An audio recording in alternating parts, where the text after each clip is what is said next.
Police Chief Brian Honey radios dispatch and informs them of the gruesome discovery. Before long, the area is swarming with law enforcement. When we saw the scene and we looked at what we had, we were baffled on where to start. All right, we got a crime lab on the way. Yes, sir, we do. And medical examiner's office as well. Yes, sir. Both of them are out. What could we be dealing with here? We have an apparent African American, no head, no arms, no legs, discarded on the side of a very remote rural road. As they continue to examine the crime scene, a chilling thought enters the minds of some of the investigators. We've all seen the serial killers where they get the first one and it's like, now they have to taste the blood. When is the second one going to be? We felt our clock was ticking. But when the clock finally strikes zero, the picture that emerges is almost unimaginable. A picture of two young lovers on a collision course with evil. You think you've seen everything, and there's always one more case that tops it. And this was the case that topped it. Born in 1990 in the close-knit Chicagoland suburb of Crete, Illinois, Watasha Denton's childhood was as American as apple pie. She comes from a good family. Her dad is a military man. Her mom was a stay-at-home mother. When it came to boys, Watasha always seemed to get what she wanted. Hey, I didn't know you was here. Yeah, I'm just studying. And in high school, the boy she wanted more than any other was Raymel Mccaster, known to friends and family as Ray. Everybody loved Ray. He was an athlete, nice looking. He was wanted by many women. So Watasha having an opportunity to even woo him and kind of settle him down was a big feat. Ray was a good catch for Watasha. He was the exact opposite of her. She was more of a quiet person, driven, focused, smart. He was more of the ladies' man. When you're young, you do like to experience different personalities in women and see who really fits you. Unwilling to play second fiddle to anyone, Watasha decided to break things off with Ray. And when Ray left for college in 2009, the relationship seemed over for good. But after a year away, Ray couldn't shake the feeling that he'd let the love of his life slip through his fingers. And before his sophomore year began, Ray dropped out of school and headed home, determined to win back Watasha's heart. So he returns back to the south suburbs of Chicago, and this time Ray said that were about to engulf Ray and Watasha. Events that would send a tidal wave of fear and terror washing over the entire community. Car crashes, airplane crashes, homicides, suicides, you name it, I've seen it. This particular case, well, I had never seen anything like it. After rekindling their high school romance, highly motivated college student Watasha Denton and handsome National Guardsman Ray Mccaster have tied the knot and have settled into a blissful life together in Springfield, Illinois. Didn't locate anything. And we speculated that, maybe this could be a hit or maybe drug related just by the viciousness of it. I thought to myself, this is going to be a tough one. I don't know if we're going to be able to solve this case. Investigators hope an autopsy can shed some light on the victim's identity and perhaps offer additional information about how the crime was committed. Detective Roach. Hey, Doctor, yeah. The biggest mystery of all was we didn't know who the person was. It was extremely frustrating for us. We had showed no cause of death. So, how did this person die? There was no obvious stab wounds or gunshot wounds in the torso. Yeah, I think it's either blunt force trauma to the head or a gunshot to the head, yeah. Yeah, I agree with that. since there is no head and no other inflicting wounds on the body, it could have been a head wound. And that's why the head is missing. Okay, thanks. Thank you, Doc. Something with teeth, and probably something that would have a rapid movement because they were very clean cut. But it looks like it's going to be a reciprocating saw or some kind of high-speed saw. This manner of death seems plausible to detectives, but without a positive ID of the victim, the investigation is stuck in first gear. I mean, one of the most important parts of starting a murder investigation is identifying the victim. And in this case, we had no teeth, we had no fingerprints, we'd have to rely solely on DNA. I'm just gonna email that, fax it over, we'll get it just by now. 2-year-old Ray Mccaster, the star athlete, the National Guardsman, the happy, doting husband. Ray was a good kid. And if you ask anybody, they'll tell you the same thing. Never in a million years would I believe that someone would take this young man's life like that. Unbelievable that someone would think so less of him, they would murder him in such a way.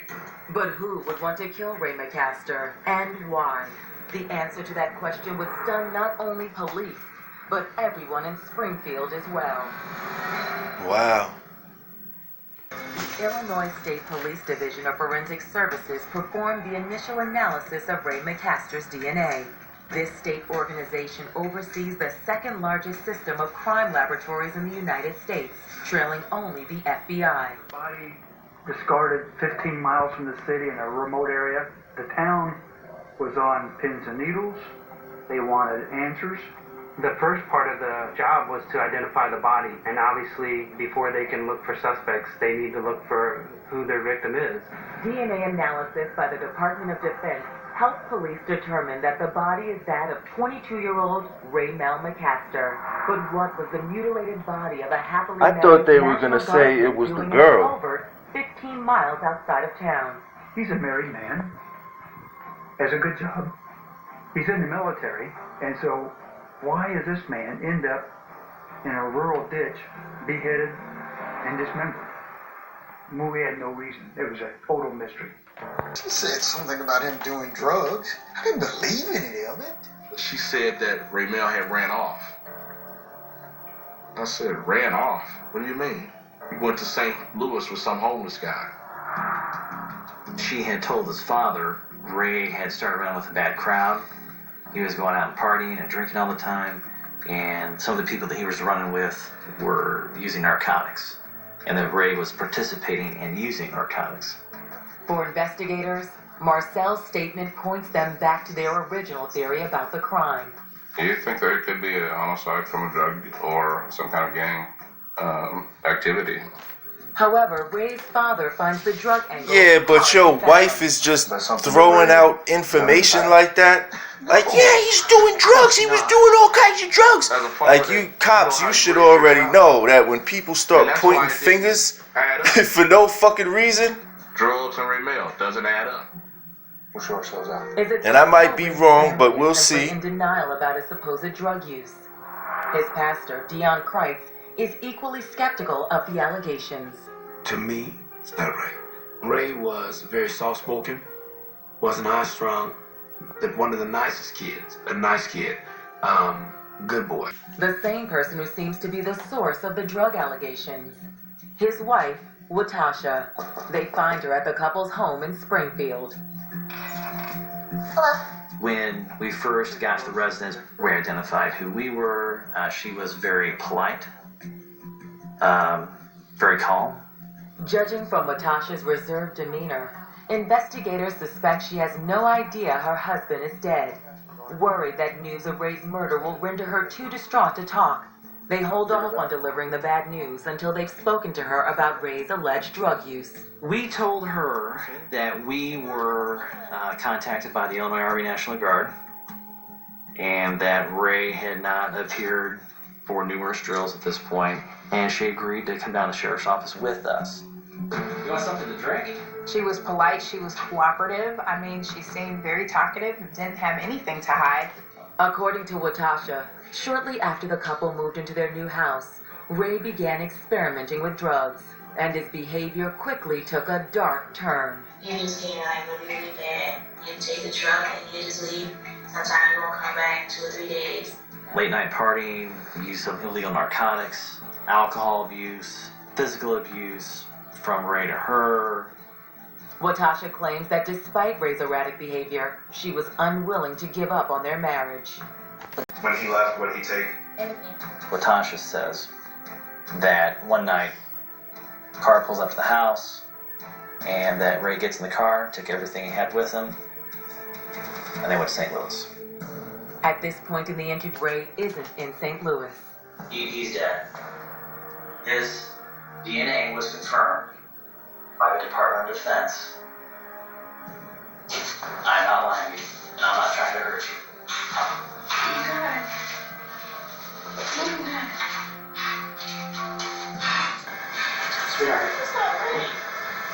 Watasha seems devastated by the news of her husband's death, but investigators slowly begin to notice something odd about her behavior. She would cry, and then what I noticed is when the detective would answer her question, she would turn it off immediately. That's when Watasha made a comment that detectives found truly unusual. I was trying to hold on to a marriage. It really wasn't worth saving, but it was just the fact that I've never failed at anything in my life. Never. I've never failed at anything. Kept our minds open to another possible scenario, but that evidence just did not present itself. We had so many questions and no answers.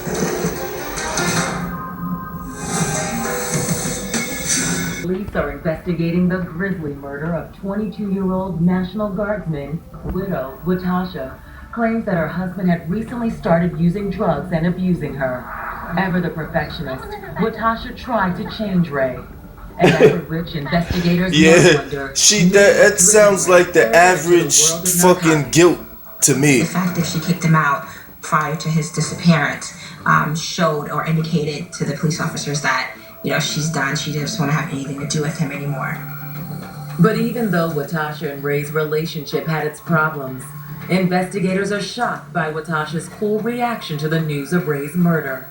No real emotion, no questions, no, oh my gosh, my husband's gone.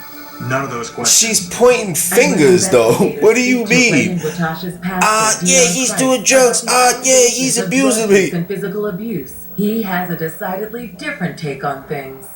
No, I don't remember that part. Ray was kind of a happy-go-lucky kind of guy. He didn't need a lot to make him happy. He just loved life. 180 degrees different than the way she's describing it. Pastor described Ray, as everybody described Ray, as one of the nicest guys you've ever met.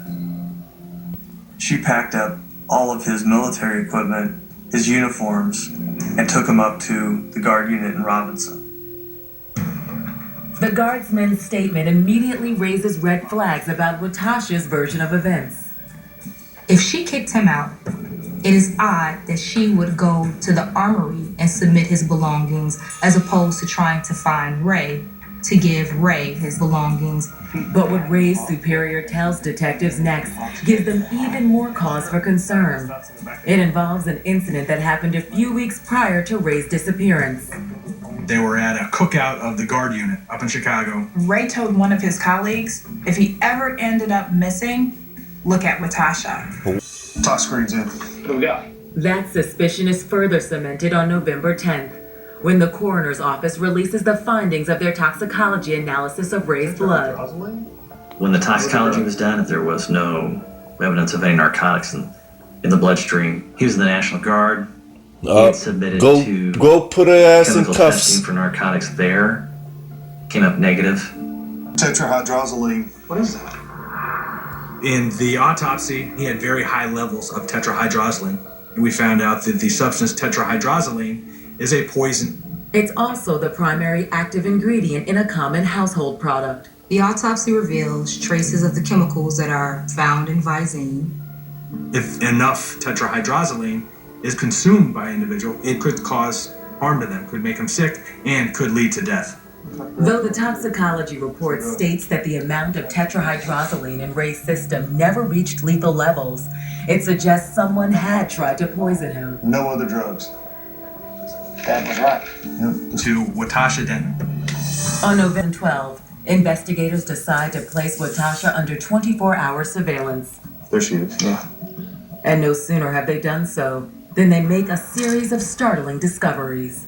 When we do surveillance, oftentimes we'll do what we call trash rips, or when the person puts the trash out, when the trash company comes, we'll stop and take the trash away. They found Ray's driver's license and also credit cards that were cut up. Ray's driver's license and credit cards aren't the only items Watasha has thrown away. Visine bottles, anywhere around a dozen of them. A receipt for a 50 feet of tarp for a hand dolly cart. Containers for wow, that is rubber one gloves, evil like chick style right gloves. there, boy. And then receipts showing that she bought cleaning items, air freshener, lots of this material. Again, very unusual for just cleaning your house. That is But the insane. final item pulled from Watasha's trash. But if Watasha was responsible for her husband's murder, what caused her to dismember his body? And how did she do it? Little did anyone know. An inconspicuous piece of paper would provide evidence that would blow this case wide open. I can't explain why it was there. If we didn't find that receipt, we probably would not have had the conclusion in this case that we did.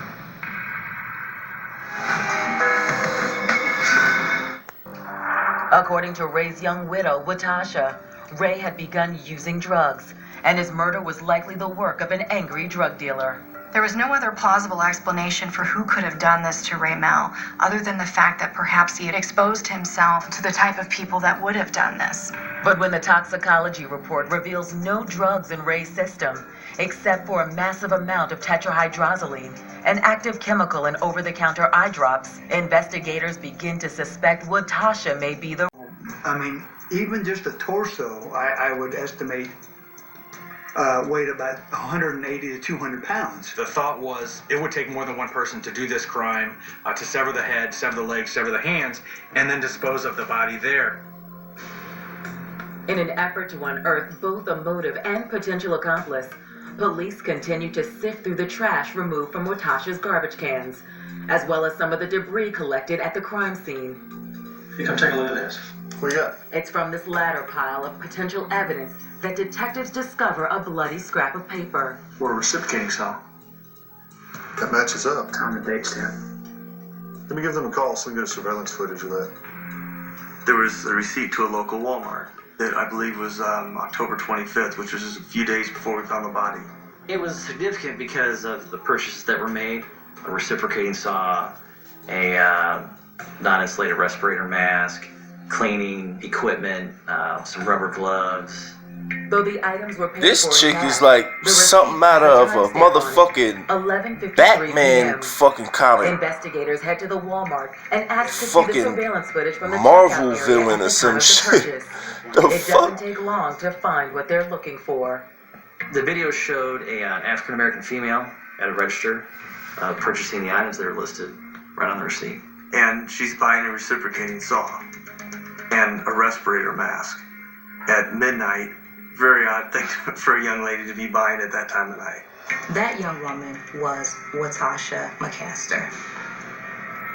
That is a damn November shame. 26, 2012.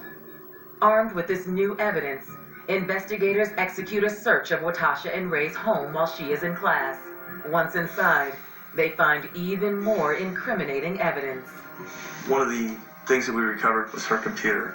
We looked at some of her searches, and she searched items such as how to kill someone and get away with it, hitmen, for hire. Police also find Watasha's diary. On every page, it's clear Watasha wanted Ray to be more than just a good husband. She wanted him to be that perfect husband. She had expectations of how the relationship should go, and Ray was not meeting her expectations. Number one, you to talk to me without putting me on a time limit. Number two, you to be romantic. Number three, be happy to spend time with me. Number four, work out with me. Number five, Oh, he cater to married me a for once. fucking psychopath, And basically. according to a calendar police find in the kitchen, Watasha even set a deadline for Ray to meet. It's always chicks that look like that be like they need some Prozac and shit. Blackened out. October 26th Some fucking was significant Depakote, for this Ritalin couple or some because shit. This was their anniversary. Maybe she was giving him an opportunity to get it together by October 26th. Maybe that Yeah, was he's on drugs. He hit me. I think she was not satisfied. I'd have been like, with her bitch, marriage, put that your her hands attempt behind to your change back. her I've husband seen this was not 1,000 working. times She decided in her mind over. that she was not going to let him make it to his second-year anniversary, and she was going to do everything she can to make sure that didn't happen. On the evening of November 26th, 22-year-old Watasha. As Watasha sits in a jail cell awaiting trial, little does she know that questions have already begun to swirl about the physical evidence, a possible accomplice, and whether Latasha Mccaster is a natural-born killer or a woman wrongfully accused. Yeah, right.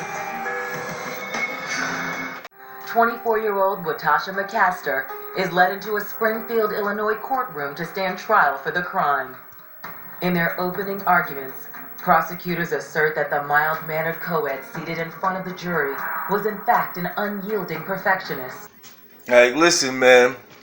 The law be saving you motherfuckers. Me, a case like this, I don't want to hear shit. Your husband's missing. Only his fucking torso's found. We find you buying fucking saws and fucking all kinds of Inspector Gadget trinkets to fucking commit murder. You're fucking lying, talking about he fucking took off and he's taking drugs and fucking every damn thing that you said turns out to be a bunch of bullshit. I wouldn't give you no trial. Word. I wouldn't give you a fucking trial. I wouldn't give you shit. All I would want to do is find out, is there anybody else that needs to be doing time with you right now? For real. Is there anybody else that you know? If not, because you could do the rest of your fucking time and theirs. Okay? All consolidated, motherfucker. Concurrent, bitch. One of the worst things about some of these stories is that we, and especially the people that care the most about the victims in these stories, some will never know exactly what happened to their loved ones. And it'll stay like that. Like, the only people that'll know is the evil motherfuckers that did what they did.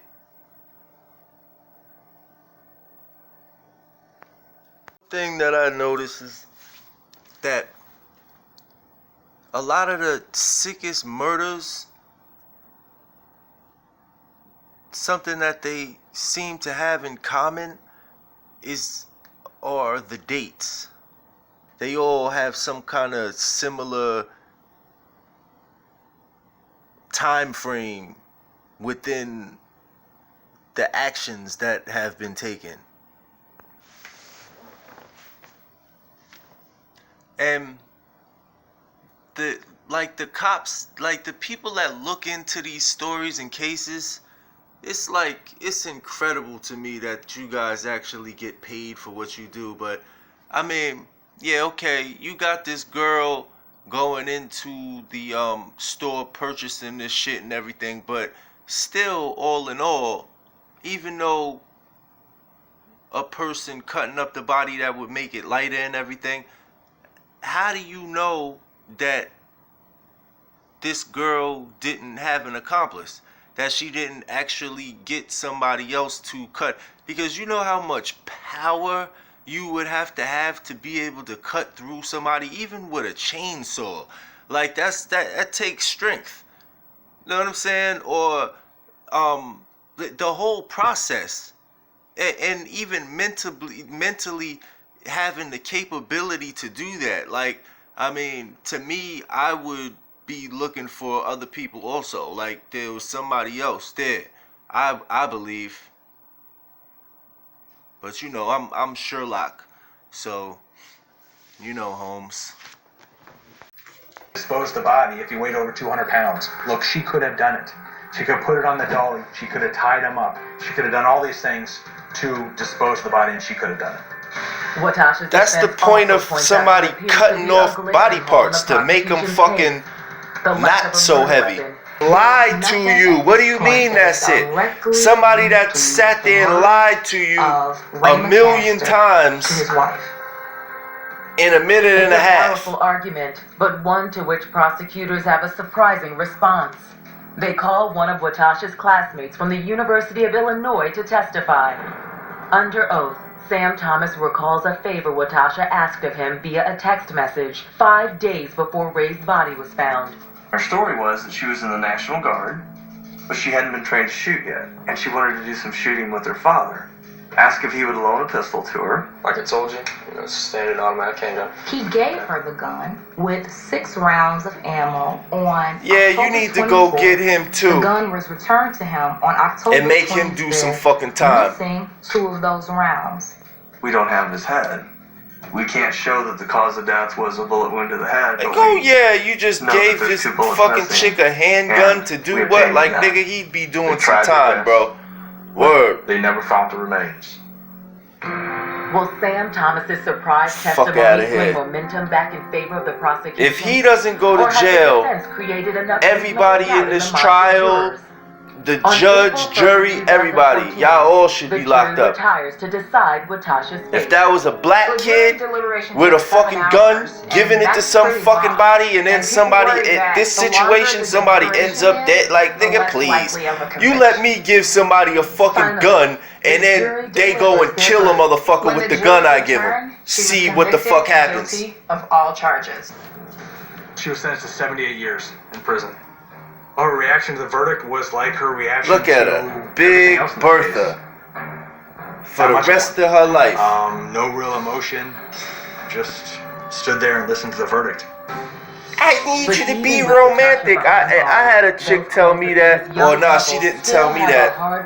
She told some chick she was trying to have a threesome with that I wasn't romantic. A firm believer in the eye. And you know what the girl said? Where you get in. Yeah, well, my man's not There were so romantic many either. Other ways you could have went about. And it. she's sitting there trying to have a Just threesome with wipe her him and off her her. fucking ugly ass man. Like, would nobody care about Raymel? That looked Raymel like was gone. Oscar from the fucking That's how she. Sesame Street or Muppet Babies. If you want to be married, you have to put perfection aside.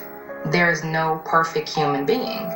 So to be married to a person who is obsessed Boy, with their you own are in the idea of perfect place perfection right now, is actually to marry motherfucker. misery, Look at you. because you can never meet the expectation of another, and you can never be perfect. Nobody can. What a fucking loser. Many times before, I'll say it again and I will keep on saying it. When you decide to get married, make sure that you're willing to do everything that it takes to keep the person that you have devoted yourself to satisfied and happy. If you can't, and you find that to be some kind of mystery that you can't solve, or a fucking problem, that a hump you can't get over, you should probably give it up. I'm serious. Like, not everybody is ready for marriage. And most people that haven't even reached their fucking 20s yet, you don't need to be married. I'm sorry. Like, I mean, you could go talk to your pastor, preacher, whatever the fuck, and think that they got it all figured out and shit, because most of them motherfuckers are a bunch of fucking child molesters any damn way. But let me just give you some knowledge, okay? Adam and Eve. Did Adam have a fucking wife that did everything to the last fucking day, the last fucking drop perfectly? No. And they were perfect, right? You know how long Adam was here before God appointed him or gave him a wife? Now you got to do that math. That's called maturity. Okay? If Adam had to be here walking on earth for who knows how long, probably hundreds of years, you alright? Hundreds. What the fuck makes you think that you're mature enough to motherfucking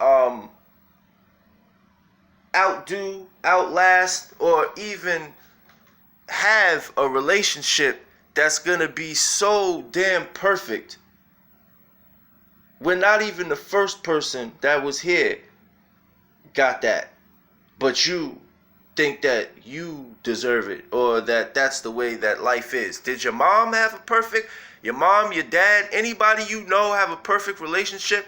that you need to go and put all of these fucking boundaries and commands on motherfuckers.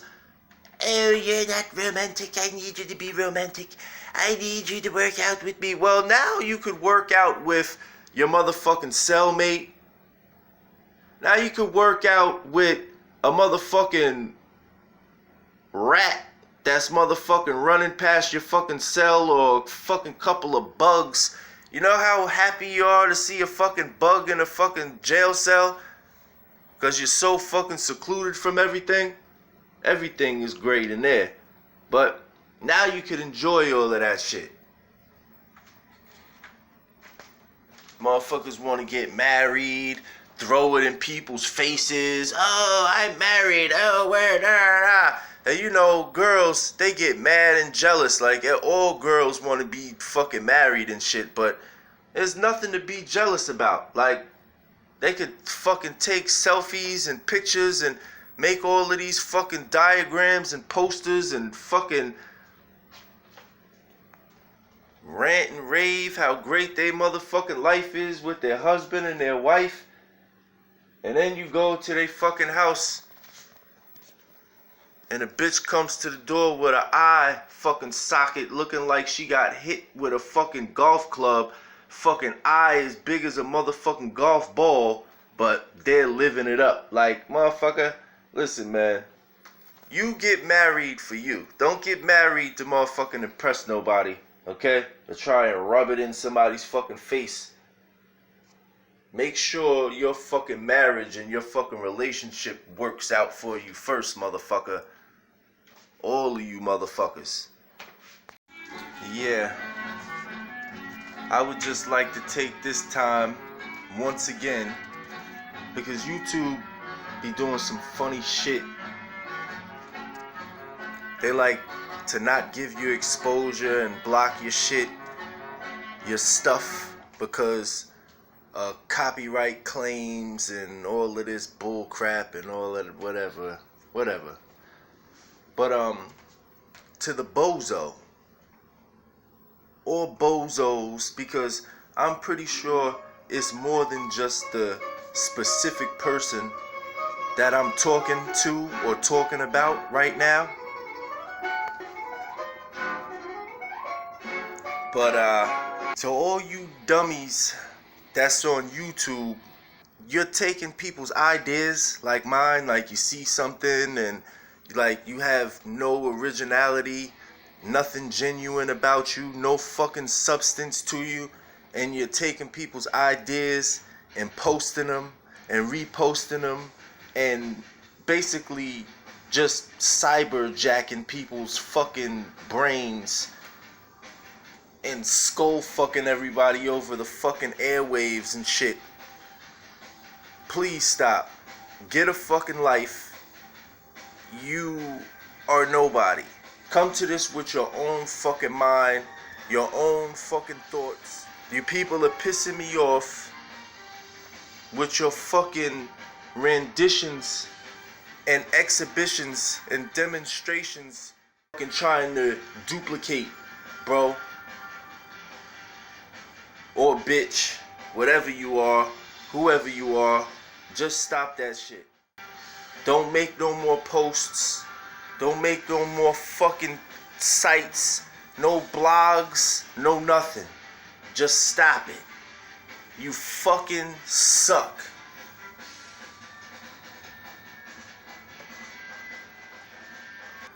You pretty much have no purpose in life. You're like a fucking leech or a parasite. Another production of the fucking COVID-19 you are, motherfucker. It's like punching somebody in the face and then calling yourself Bruce Lee. Like, people are people. They'll find it interesting to, you know, see you punch somebody in the face, but you could never be. You're not. You're no fucking body. You're a wannabe. You're a loser. Just stop this shit. Stop making them posts. Stop blogging. You fucking loser.